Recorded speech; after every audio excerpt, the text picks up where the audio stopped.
Miss আসসালামু আলাইকুম। Ma'am আসসালামু আলাইকুম।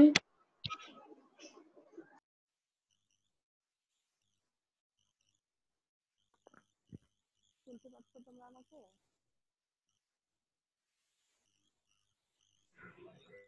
শুনতে পাচ্ছ?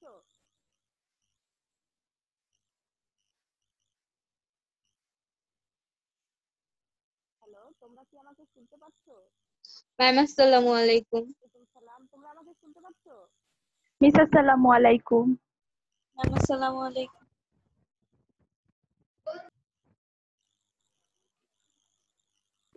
ম্যাম আসসালামু আলাইকুম। মিস আসসালামু আলাইকুম। শুনতে পাচ্ছ?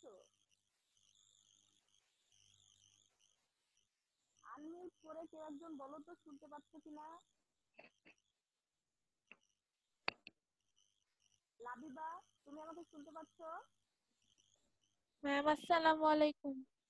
লাবিবা, মিস আসসালামু আলাইকুম। ওয়ালাইকুম আসসালাম। তোমরা আমাকে শুনতে পাচ্ছ? মিস আসসালামু আলাইকুম। মিস সাউন্ড একটু কম। আচ্ছা, এখন শুনতে পাচ্ছ? জি মিস। আচ্ছা, জি মিস। কম শুনতে পেলে বা শুনতে না পেলে একটু বলবে, হ্যাঁ?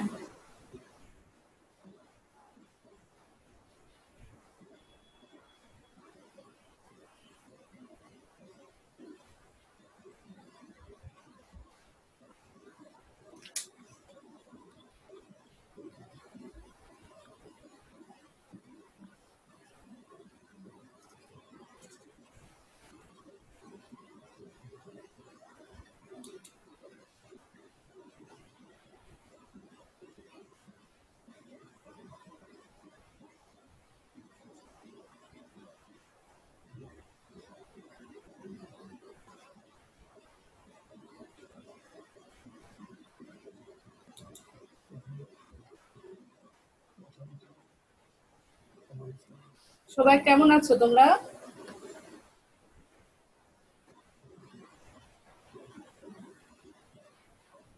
আলহামদুলিল্লাহ মিস ভালো আছি। আপনি কেমন আছেন? আমিও আলহামদুলিল্লাহ ভালো আছি।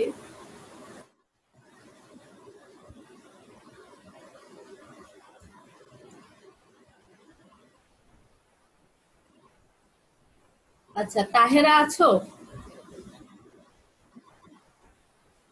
জি মিস আসছি। আচ্ছা তাহেরা, তোমাকে একটা দায়িত্ব দিচ্ছি। আজকে কারা কারা প্রেজেন্ট আছে এদের নাম আর রোল লিখে আমাকে পাঠাবে। আচ্ছা মিস। ওকে।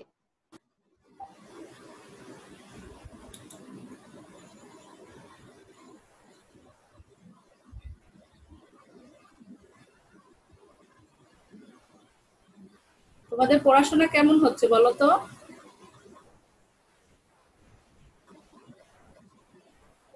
মিস আসসালামু আলাইকুম। ওয়ালাইকুম আসসালাম। পড়াশোনা কেমন হচ্ছে? মিস আসসালামু আলাইকুম।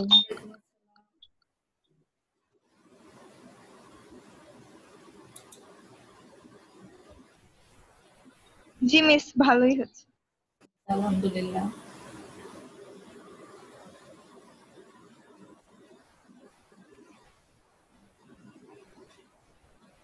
আচ্ছা, এবার তাহলে আমরা আমাদের ক্লাস শুরু করি, হ্যাঁ?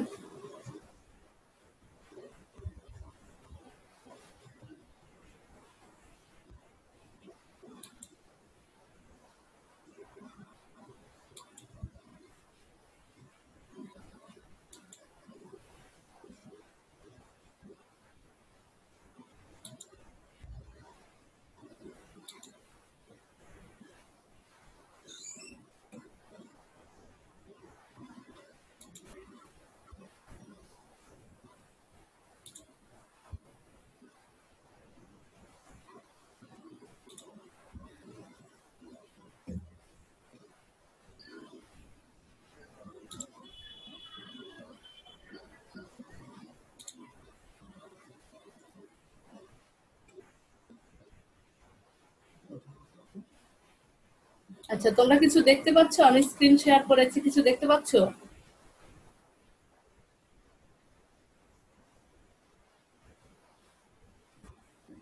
জি মিস।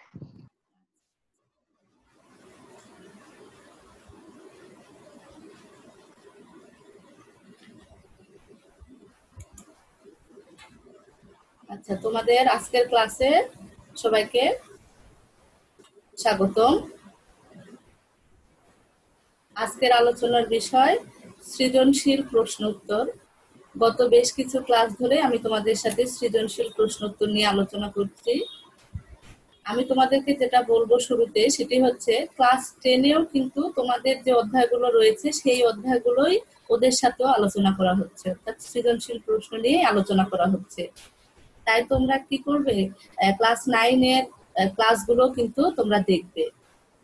তোমরা যেমন ক্লাস 9-এর ক্লাসগুলো দেখবে, ক্লাস 10 যারা তোমরা আর যারা আবার 9-এ তারাও ক্লাস 10-এর ক্লাসগুলো দেখবে, যেহেতু একই অধ্যায়গুলো নিয়ে আলোচনা করা হচ্ছে, অর্থাৎ তোমাদের যে বার্ষিকী অধ্যায়গুলো রয়েছে সেই অধ্যায়গুলো নিয়ে আলোচনা করা হচ্ছে। আমাকে তো চেনোই তোমরা, তাই নতুন করে আর পরিচয় দেওয়ার দরকার নেই।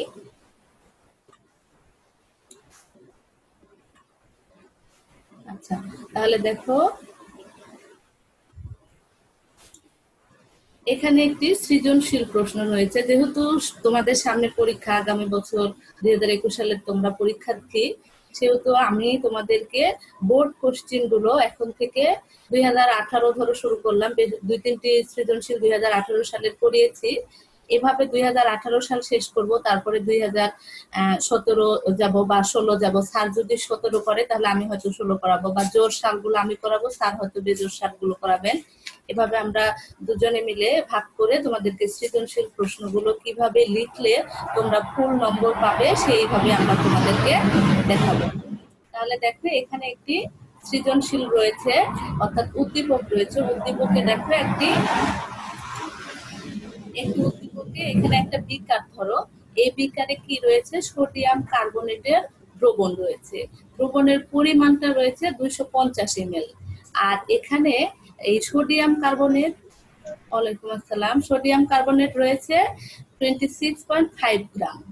এবার এই উদ্দীপকের আলোকে আমাদের যে প্রশ্নগুলোর উত্তর করতে হবে, দেখো যে গলনাঙ্ক কাকে বলে, যেটা আমরা দ্বিতীয় অধ্যায়ে পড়েছি। এরপরে হচ্ছে সালফারের পরিবর্তনশীল যোজনী আছে, ব্যাখ্যা করো। গয়ে রয়েছে উদ্দীপকের দ্রবণের মোলারিটি নির্ণয় করো। আর ঘয়ে রয়েছে উদ্দীপকের দ্রবণে 25 গ্রাম হাইড্রোক্লোরিক অ্যাসিড যোগ করলে কোন যৌগটি আগে নিঃশেষ হবে তার হিসাব দেখাতে হবে। তাহলে শুরুতে দেখো গলনাঙ্ক কাকে বলে সেই প্রশ্নটির উত্তর নিয়ে আমরা আলোচনা করি। তার আগে একটি কথা তোমাদের বলছি, তোমরা কিন্তু শুধু এই সৃজনশীল গুলো নিয়েই থেমে থাকবে না। প্রতিদিন তোমরা নতুন নতুন বোর্ডে যে কোশ্চেন গুলো আছে সেগুলো সৃজনশীল নিয়ে নিজেরা প্র্যাকটিস করবে। কেননা তোমরা যত বেশি সৃজনশীল প্র্যাকটিস করবে তোমরা কিন্তু তত ভালো করতে পারবে।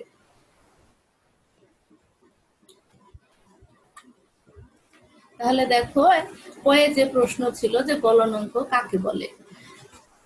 স্বাভাবিক চাপে 1 অ্যাটমসফিয়ার, অর্থাৎ এই চাপটা যদি 1 অ্যাটমসফিয়ার হয়, চাপকে আমরা অ্যাটমসফিয়ার বলি একক হিসেবে, তাহলে স্বাভাবিক চাপে যে তাপমাত্রায় কোনো কঠিন পদার্থ তরলে পরিণত হয় সেই তাপমাত্রাকে ওই পদার্থের গলনাঙ্ক বলে।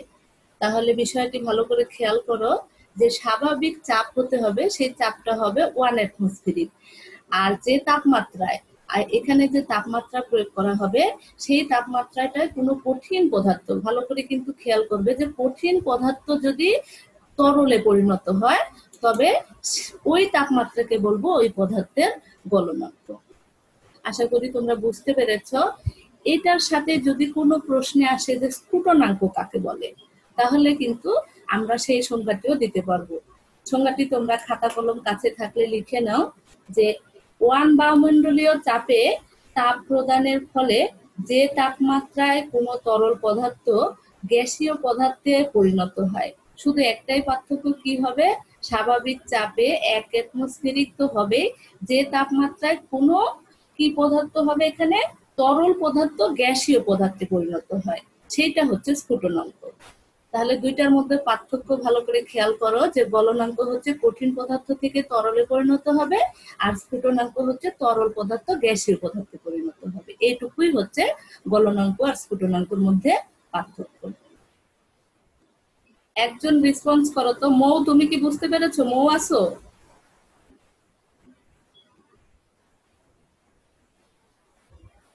মৌ, তাহেরা, বুঝতে পেরেছো? জি মিস, বুঝতে পেরেছি। আচ্ছা, তুমি একটু বলো তো স্ফুটনাঙ্ক কাকে বলবো আমরা? স্ফুটনাঙ্ক হচ্ছে স্বাভাবিক চাপে যে তাপমাত্রায় কোনো তরল পদার্থ ফুটতে শুরু করে তাকে হচ্ছে স্ফুটনাঙ্ক বলে। তরল পদার্থ কি পদার্থে পরিণত সেই হবে? তাপমাত্রায়। তরল পদার্থ কি পদার্থে জি মিস, পরিণত হবে? তরল পদার্থ কি পদার্থে পরিণত হবে? বাষ্পে পরিণত হবে। বাষ্পে পরিণত হবে। Thank you.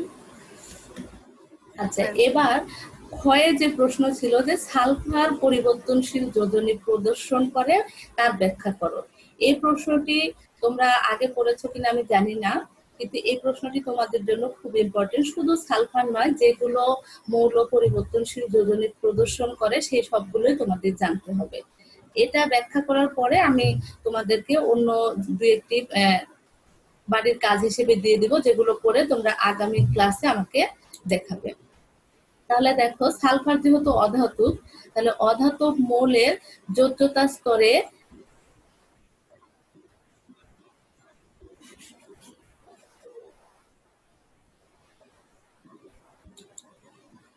অধাতু মৌলের যোজ্যতা স্তরের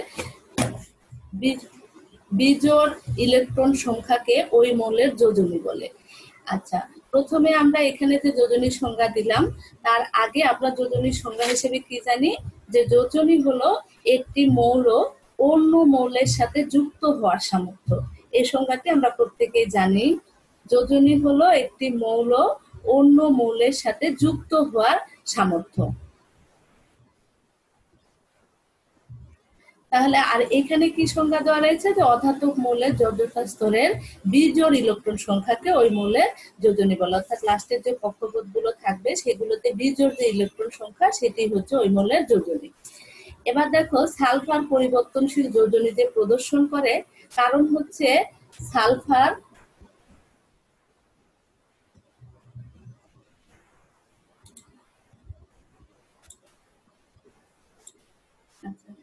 সালফারের স্বাভাবিক ও উত্তেজিত অবস্থায় যোজ্যতা স্তরে বিজোড় ইলেকট্রন সংখ্যা পরিবর্তিত হয়। কিভাবে আমরা দেখাবো, তোমরা প্রত্যেকে খাতা কলম নাও। খাতা কলম নিয়ে তোমরা একটা জিনিস লিখো, যে পি এর হচ্ছে তিনটা উপশক্তি স্তর।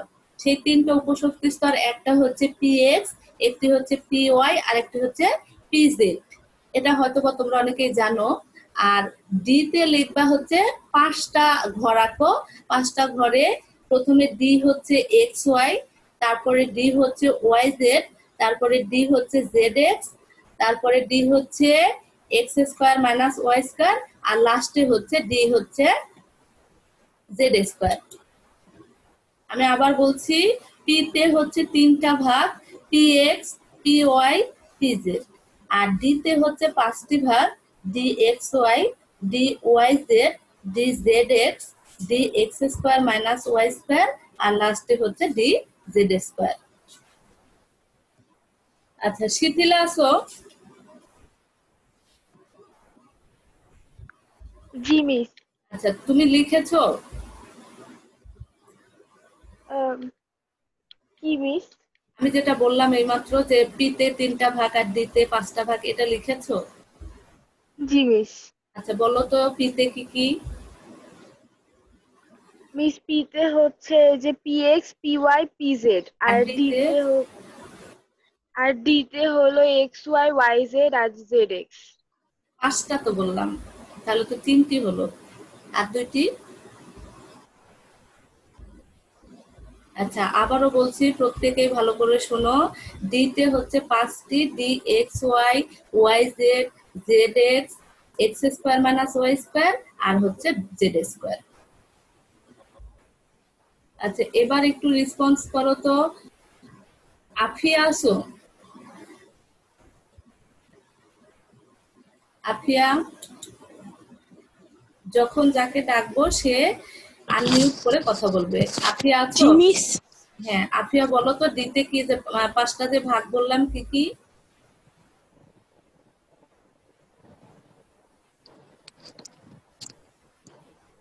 বলো? বলতে পারবে না? মিস আটকে আটকে আওয়াজ আসছে। আচ্ছা,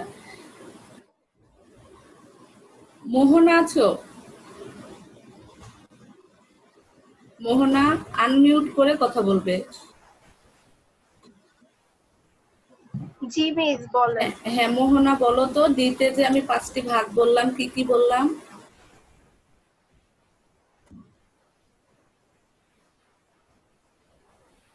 বলো।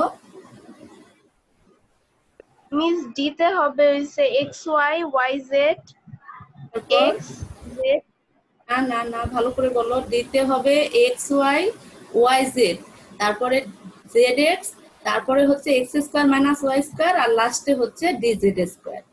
মনে থাকবে? আচ্ছা মিস। আচ্ছা, কারো যদি কোনো প্রবলেম থাকে এটুকুতে একটু বলো তো যে এটা বুঝতে পারোনি। মোহনা তোমার খাতাটা একটু দেখাও তো, কি লিখেছো? তোমাকে আমি দেখতে পাচ্ছি, তুমি খাতাটা একটু দেখাও। মিস খাতা কিভাবে দেখাবো? এভাবে ধরলে আমি খাতা দেখতে পাবো, ক্যামেরার দিকে ধরলে তোমাকে তো দেখতে পাচ্ছি। তোমার মুখ সোজাই খাতাটা ধরো, তাহলে আমি তোমার খাতাটা দেখতে পাবো। লিখেছো কি না লিখোনি?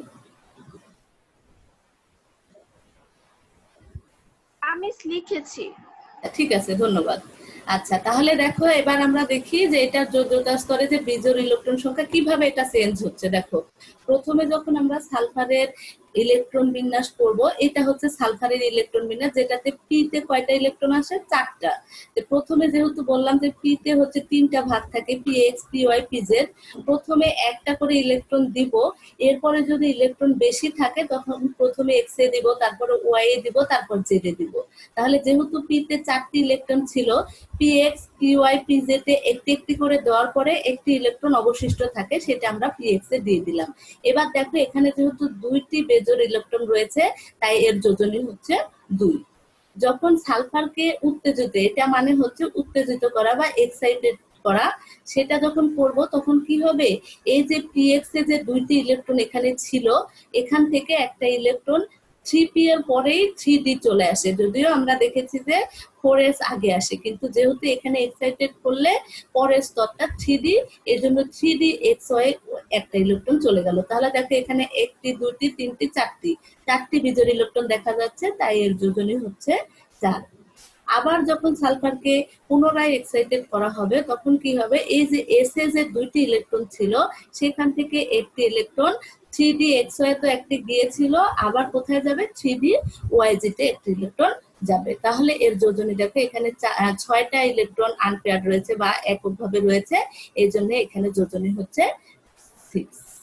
তাহলে স্বাভাবিক অবস্থায় সালফারের যোজনী 2 হলেও উত্তেজিত অবস্থায় যোজনী 4 এবং 6 হয়, অর্থাৎ সালফারের পরিবর্তনশীল যোজনী আছে। এতটুকু বুঝোনি কে কে? একটু বলো তো, একে একে বলো তো। যদি বুঝতে পারো তাহলে তো ওকে, কেউ যদি না বুঝে থাকো তাহলে আমি আবার বলবো, সে একটু বলো প্লিজ।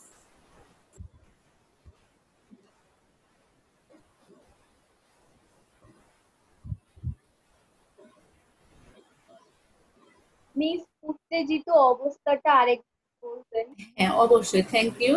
এই তো এইভাবে প্রশ্ন করতে হবে, হ্যাঁ, না বুঝতে পারলে। এই জন্যই কিন্তু জুম ক্লাস, এতদিন ভিডিও দিয়েছি, বুঝতে পারছো পারোনি, আমরা কিছু তেমন ভাবে জানতেও পারিনি, তোমরাও বোঝার চেষ্টাও করোনি বা আমরা বোঝাতে পারিনি।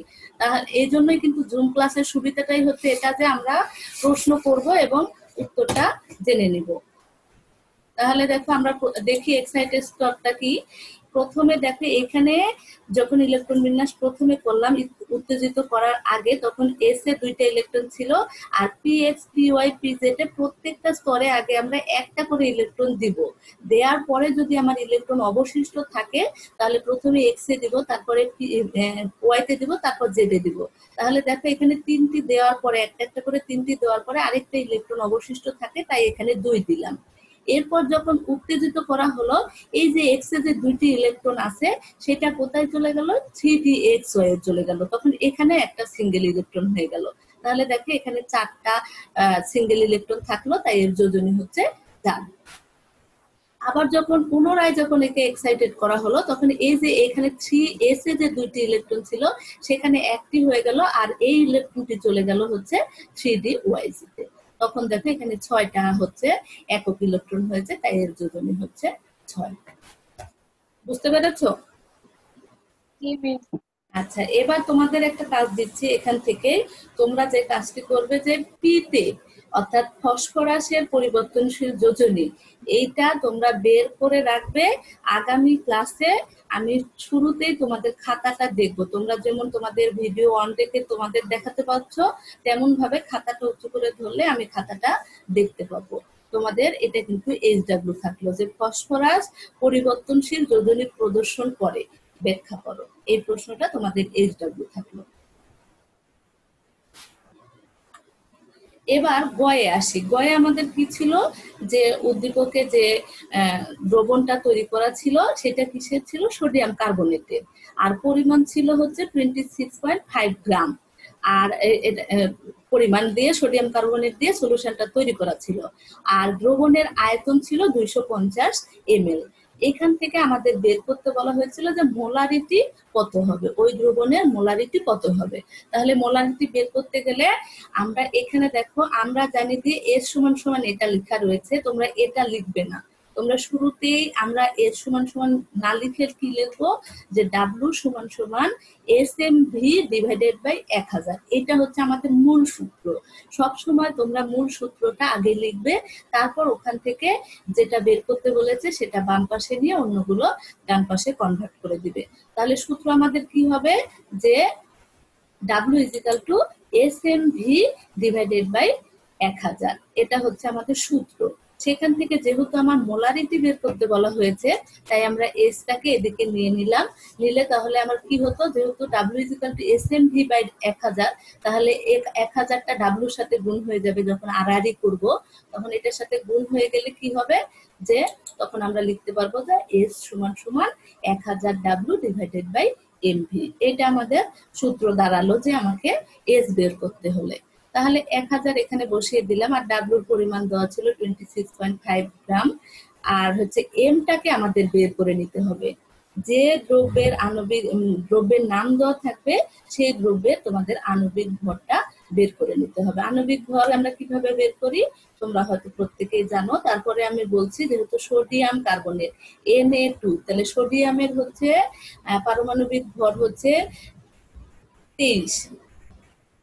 তাহলে 23 গুণন হচ্ছে, যেহেতু Na2 ছিল তাই এখানে 2 গুণ হলো, প্লাস হচ্ছে কার্বন হচ্ছে 12, প্লাস হচ্ছে O3 ছিল, তাহলে অক্সিজেন 16 গুণন হচ্ছে 3। এই টোটাল আমরা পাইলাম 106।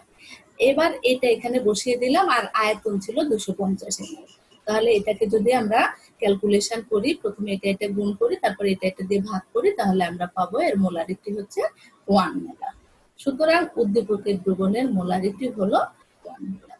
এখান থেকে যদি তোমাদের এস বের করতে বলেছে, অনেক সময় দেখা যাচ্ছে এস দেওয়া থাকবে, ডাব্লিউ বের করতে বলবে, অনেক সময় ভি বের করতে বলবে, যে কোনোটাই আমরা কিন্তু এখান থেকে বের করতে পারবো। সবাই কি বুঝতে পেরেছো? যদি কেউ না বুঝে থাকো প্লিজ প্রশ্ন করো।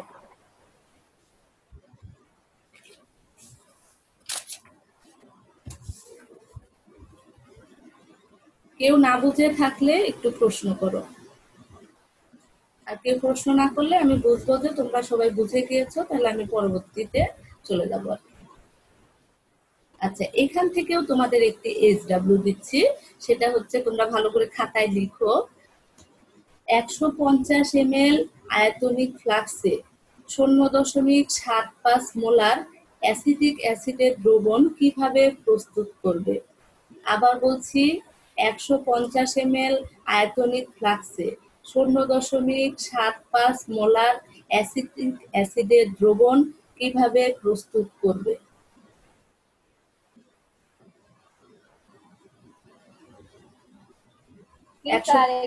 হ্যাঁ, অবশ্যই।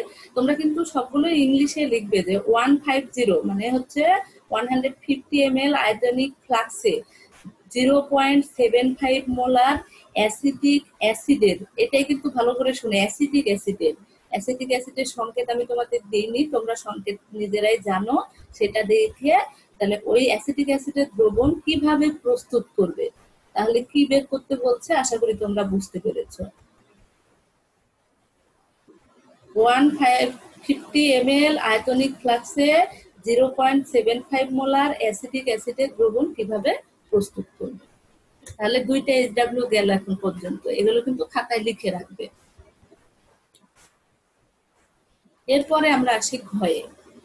উদ্দীপকে আমাদের কি ছিল যে উদ্দীপকের দ্রবণে HCl যোগ করলে নিম্নোক্ত বিক্রিয়াটি ঘটবে, অর্থাৎ সোডিয়াম কার্বনেটের মধ্যে হাইড্রোক্লোরিক অ্যাসিড ওখানে যোগ করতে বলা হয়েছে। তাহলে যখন আমরা হাইড্রোক্লোরিক অ্যাসিড যোগ করব তখন দেখো বিক্রিয়া করে sodium chloride, carbon die oxide এবং পানি তৈরি হবে। এইটা হচ্ছে একটি ক্ষার আর এখানে রয়েছে অ্যাসিড। তাহলে অ্যাসিড এবং ক্ষার বিক্রিয়া করে লবণ আর পানি উৎপন্ন হলো, সাথে কার্বন ডাই অক্সাইড যেটা পুড়ে যাবে। তাহলে এই বিক্রিয়াকে আমরা কি বিক্রিয়া বলি? তাহেরা বলো তো এই বিক্রিয়াকে আমরা কি বিক্রিয়া বলি?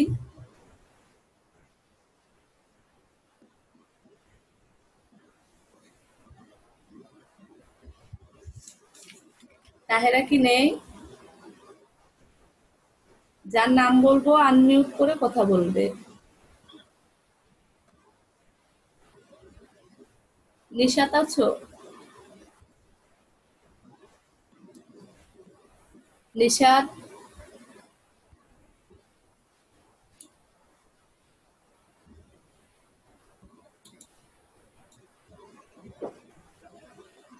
মিস আমি বলি, নেটওয়ার্কের সমস্যা হচ্ছিল। আচ্ছা আচ্ছা, বলো তো। প্রশমন বিক্রিয়া। প্রশমন বিক্রিয়া, আচ্ছা ধন্যবাদ।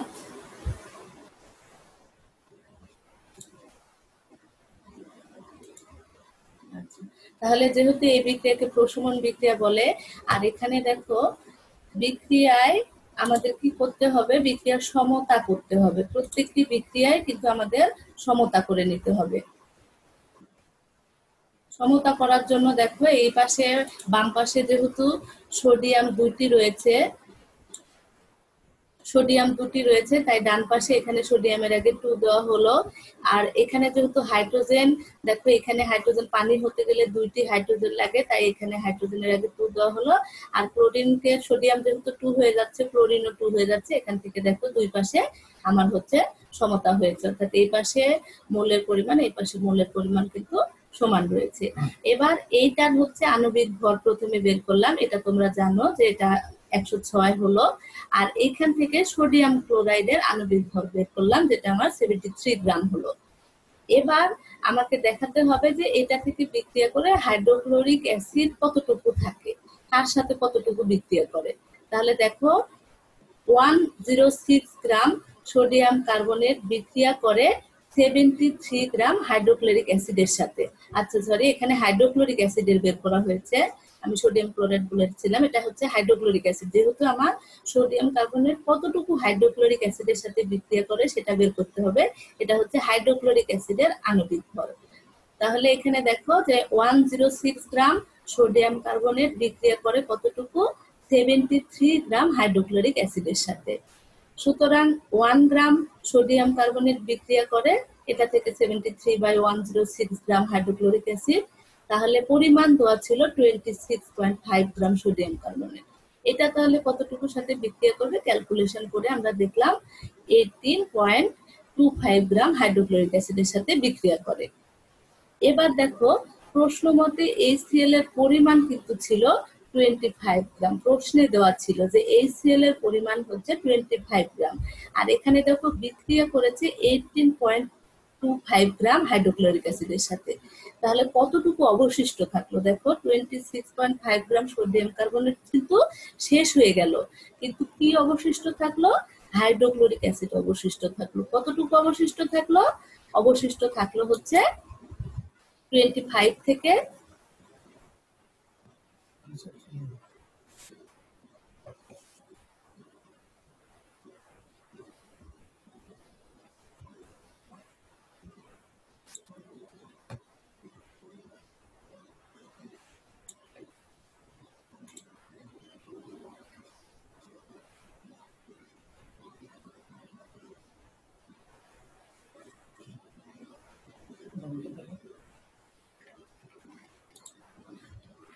আচ্ছা 25 থেকে দেখো 18.25 বিয়োগ করলে আমার আসে হচ্ছে 6.75 গ্রাম।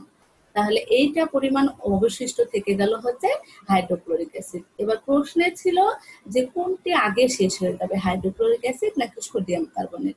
তাহলে দেখো যেহেতু আমরা দেখতে পাচ্ছি যে হাইড্রোক্লোরিক অ্যাসিড 6.75 গ্রাম অবশিষ্ট থাকলো, কিন্তু সোডিয়াম কার্বনেট কিন্তু আগেই শেষ হয়ে গেছে, এই জন্য আমরা বলবো যে সোডিয়াম কার্বনেট আগে শেষ হয়ে যাবে। এই যে কে আগে শেষ হবে বা পরে শেষ হবে বা বিক্রিয়া করে যে শেষ হয়ে যাবে সেটিকে আমরা কি বলি? মেহেক আছো, বলো তো সেটিকে আমরা কি বলি যেটি বিক্রিয়া করে শেষ হয়ে যাবে?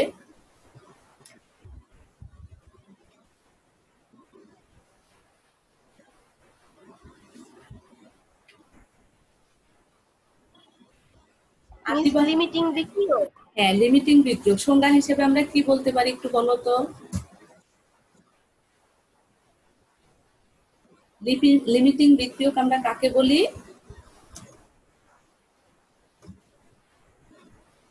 রাসায়নিক বিক্রিয়ায় যে বিক্রিয়ক বিক্রিয়া করে শেষ হয়ে যায় সেই বিক্রিয়ককে লিমিটিং বিক্রিয়ক বলি। তাহলে এখানে লিমিটিং বিক্রিয়ক কি হবে? Sodium carbonate. এখানে যদি এই প্রশ্নটাও আসতো যে তাহলে লিমিটিং বিক্রিয়ক কোনটি হবে, যেহেতু সোডিয়াম কার্বনেট আগে শেষ হয়ে গেছে, তাহলে বিক্রিয়া করে যেহেতু আগে শেষ হয়ে গেছে এজন্য সোডিয়াম কার্বনেটকে আমরা লিমিটিং বিক্রিয়ক বলবো।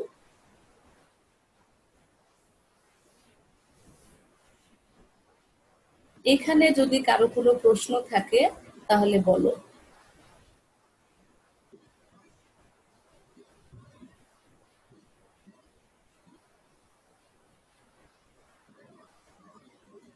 এটুকু বুঝতে কারো অসুবিধা থাকলে, কোনো প্রশ্ন জানার থাকলে আনমিউট করে বলো।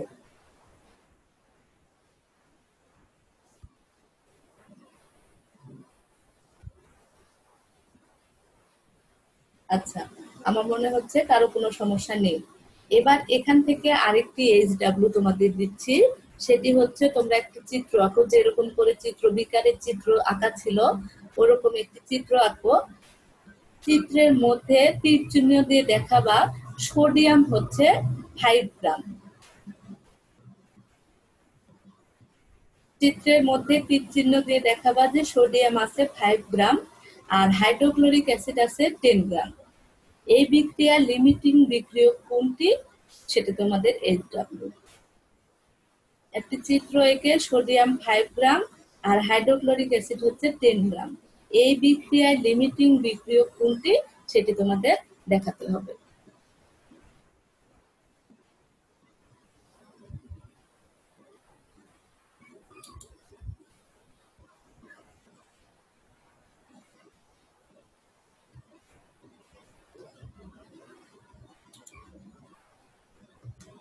মিস হাইড্রোক্লোরিক অ্যাসিড কত গ্রাম? আচ্ছা, হাইড্রোক্লোরিক অ্যাসিড 10 গ্রাম আর সোডিয়াম হচ্ছে 5 গ্রাম।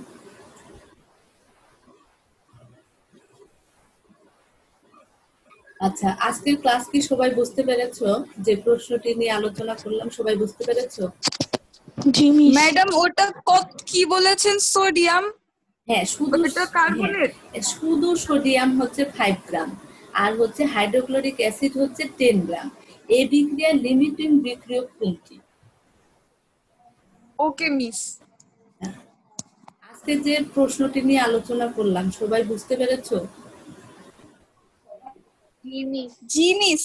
যেহেতু আমাদের আরো 5 মিনিটের মতো সময় আছে, তো আমি যাকে নাম বলবো সে রেসপন্স করবা, আনমিউট করে কথা বলবা। আচ্ছা, নিশি তুমি আনমিউট করো। জি মিস। আচ্ছা নিশি, তুমি বলো তো যে আমরা যে আজকে প্রশ্নগুলো করলাম এর মধ্যে থেকে যদি সালফারের পরিবর্তনশীল যোজনী আমরা কত কত দেখলাম?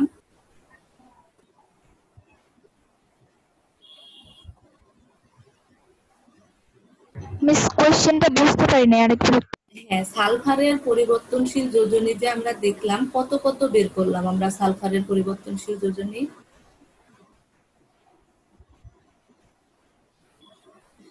সালফারের যোজনী কত কত হতে পারে বলো? 2, 4, 6। 6। আচ্ছা, থ্যাংক ইউ। আচ্ছা, এবার হচ্ছে জিম, জিম আছো? জিম বলো তো, জিম আনমিউট করো।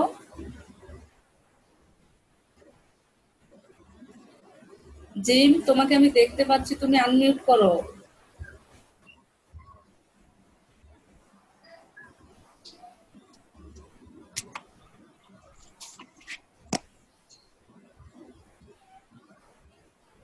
আচ্ছা, মৌ, মৌ আনমিউট করো তো। জি মিস। হ্যাঁ মৌ, বলেন। তুমি আমাকে বলো যে এইচডব্লিউ আমি আজকে কি কি দিলাম, সবার উদ্দেশ্যেই বলো। ম্যাডাম আমি প্রথম 20 মিনিটে ছিলাম না, লাস্টের দুইটা লিখতে পারছি হোমওয়ার্ক। আচ্ছা আচ্ছা, ওই দুইটা প্রথমটা। বলবো? হ্যাঁ বলো, যে দুটো লিখেছো সে দুটোই বলো। আচ্ছা, 2 নাম্বারটা ছিল হচ্ছে 150 ml হ্যাঁ, 0.75 মোলার অ্যাসিটিক অ্যাসিডের দ্রবণ কিভাবে প্রস্তুত কিভাবে করব। তৈরি হ্যাঁ করব হ্যাঁ, ওইটা। আর তারপর? আর 3 নাম্বারটা ছিল হচ্ছে একটা বিকার নিয়ে ওখানে 5 গ্রাম সোডিয়াম নিব আর HCl নিব 10 গ্রাম। এইটার হ্যাঁ, ভিতরে কোনটা লিমিটিং বিক্রিয়ক হবে? আচ্ছা, আর প্রথম যে প্রশ্নটি বলেছিলাম সেটি হচ্ছে ফসফরাস পরিবর্তনশীল যোজনী প্রদর্শন করে, ব্যাখ্যা করো। ওকে মিস। আচ্ছা ওকে। আচ্ছা, এবার আনিকা, আনিকা তুমি বলো তো। আনিকা বলো তো যে গলনাঙ্ক কাকে বলে?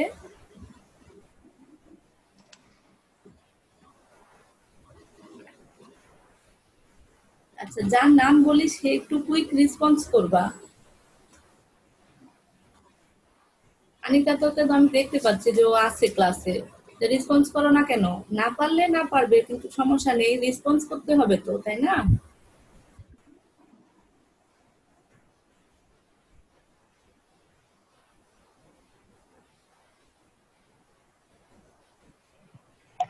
জি মিস। হ্যাঁ, আনিকা বলো তো যে গলনাঙ্ক কাকে বলে? স্বাভাবিক চাপে যে তাপমাত্রায় কোনো কঠিন পদার্থ তরলে পরিণত হয় সেই তাপমাত্রাকে ওই পদার্থের গলনাঙ্ক বলে। Thank you. আচ্ছা, আশা করি সবাই তোমরা বুঝতে পেরেছো, আজকের ক্লাসের আলোচনার বিষয়গুলো সবাই বুঝতে পেরেছো। তোমাদের সবাইকে তাহলে ধন্যবাদ। আর আরেকটা কথা, তোমরা কিন্তু অবশ্যই ভালো করে পড়াশোনা করো।